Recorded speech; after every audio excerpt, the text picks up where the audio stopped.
आत्मीय भाइयों एवं बहनों, जन्म दिवसोत्सव हर व्यक्ति चाहता है कि हमारा जन्मदिन कुछ विशेष तरीके से मनाया जाए।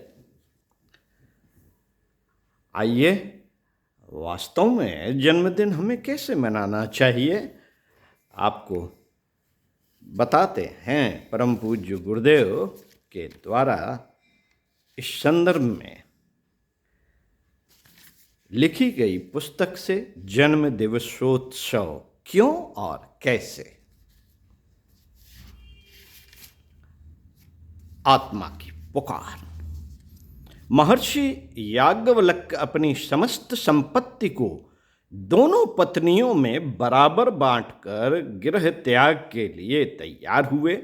मैत्रेयी को संतोष नहीं हुआ। आखिर वह पूछे ही बैठी, भगवान, क्या मैं इस सब को लेकर जीवन मुक्ति का लाभ प्राप्त कर सकूंगी? क्या मैं अमर हो जाऊंगी? आत्मसंतोष प्राप्त कर सकूंगी? महर्षि ने कहा, नहीं, ऐसा नहीं हो सकेगा।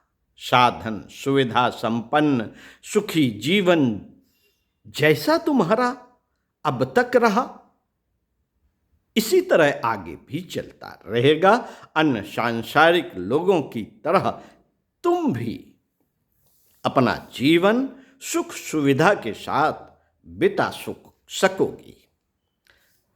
मैत्रेयी का संतोष दूर नहीं हुआ और वे बोली, ये नाहम नामृतास्याम किमहम तेन कुर्याम। जिससे मुझे अमृत तत्व प्राप्त न हो उसे लेकर मैं क्या करूंगी? देव, मुझे यह सुख सुविधा संपन्न सांसारिक जीवन नहीं चाहिए। तो फिर तुम्हें क्या चाहिए? महर्षि ने जैसे ही पूछा, मैत्रेयी की आंखों में अश्रुधारा बह निकली। उसका हृदय संपूर्ण भाव से उमड़ पड़ा। महर्षि के चरणों में सिर झुकाते हुए बोली, अश्रुतो मा सद्गमय तमसो मा ज्योतिर्गमय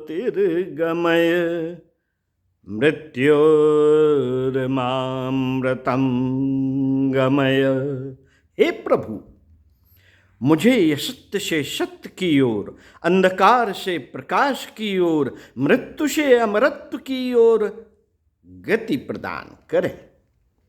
मैत्रेयी ने महर्षि की सानिध्य में सुख समृद्धि संपन्नता का जीवन बिताया था, किंतु उसके अंतस का यह प्रश्न अभी तक अधूरा था। उसका समाधान अभी तक नहीं हो पाया था।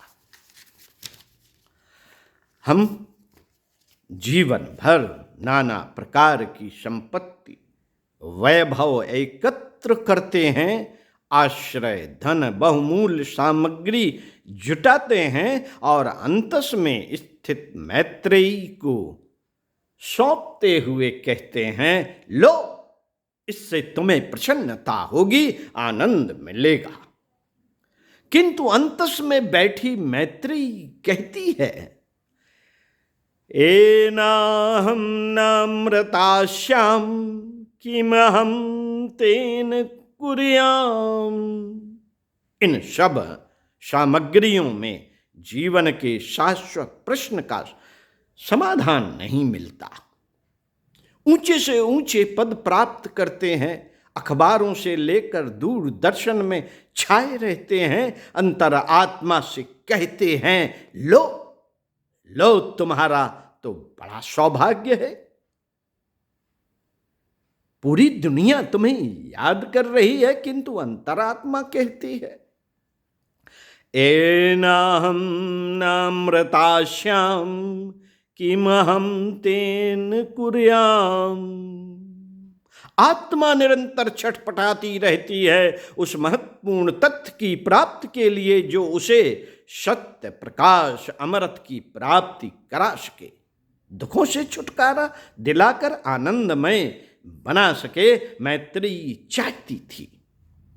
मैत्रेयी चाहती थी उस परम तत्व का साक्षात्कार जो सत्य, प्रकाश, अमृत की प्राप्ति करा सके, दुखों से छुटकारा दिलाकर जीवन को आनंदमय बना सके।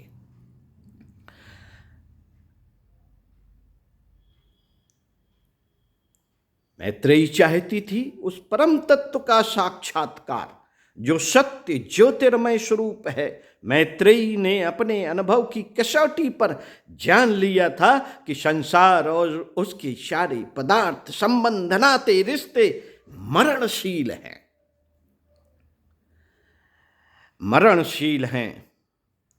भौतिक पाप तापों की पीड़ा जीव को सदा ही अशांत, भयभीत बनाए रखती है। इसलिए मैत्रेयी को किसी ऐसी वस्तु की अभिलाषा थी जो नाशवान न हो तथा अंधकार से सर्वथा मुक्त हो। अंतस में विराजमान मैत्रेयी की अंतरात्मा की इस प्रार्थना को हम एकाग्रता के साथ सुने।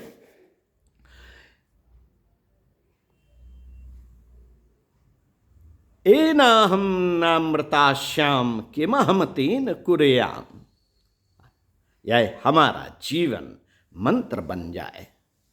मैत्रेयी की अकुशलता देखकर हम आत्म तत्व का विश्लेषण करते हुए याज्ञवल्क्य ने भी यही कहा था। आत्मा वा अरे मैत्री दृष्टव्य श्रोतव्य मंतव्यो निदिध्यासितव्य। अरे मैत्री, आत्मा ही देखने योग, सुनने योग, चिंतन मनन करने योग्य और पाने योग्य है। उस आत्मा की आवाज सुनना हम सबका कर्तव्य है। ओम शांति। चिंतन मनन का विषय है। आज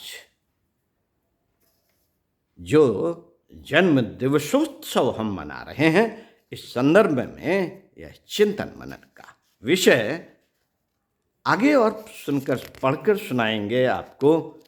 पुकार सुने और सार्थक करें।